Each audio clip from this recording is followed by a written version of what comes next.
You'd been on a barge for 7 days on the Baltic Sea, and you discovered that the Germans had left overnight on a trawler, and that because they'd found out Hitler was dead. Yeah, and we were left drifting because the barge was pulling us, and now nothing is pulling us, so we're drifting.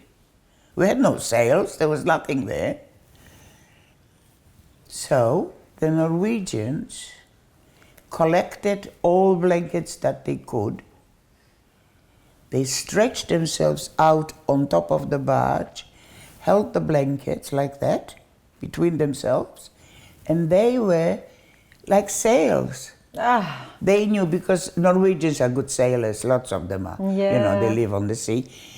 They knew that the wind will blow us to shore. And in fact, that's what happened. We came to shore and we thought, well, this is the end of the war, we've survived. We come to shore. We couldn't believe our eyes. There were Germans standing there waiting for us, looking at us. So, you know, we couldn't quite make it up. Here they told us, they ran away. Anyway, we managed to get off, some of us who could, managed to get off the barge. And the rest, after we got off, the Germans from the thing went up on the barge, machine gunned anybody who was still there. After everything they would have been through. And if I tell you that the sea there turned red, you must believe me. There was also bombing, and then we found out, we saw that there were other ships. We didn't know who and what, who was there. Then we later found out that there were ships with prisoners from other camps.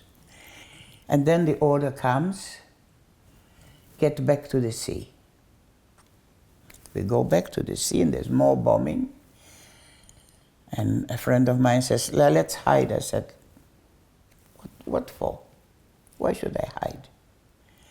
If I'm going to survive, I'll live. Otherwise, so be it. If a bomb hits me, it hits me. Enough is enough, you know. And we stood for a while and nothing was happening. So we decided, let's go back. At least to the sports oval, we can sit on the grass and see what happens.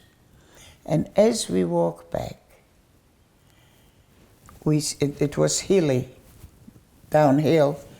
We see coming up motorized vehicles and soldiers in helmets that look different to the Germans, and not having had newspapers since, you know, of course no television, I don't have to tell you.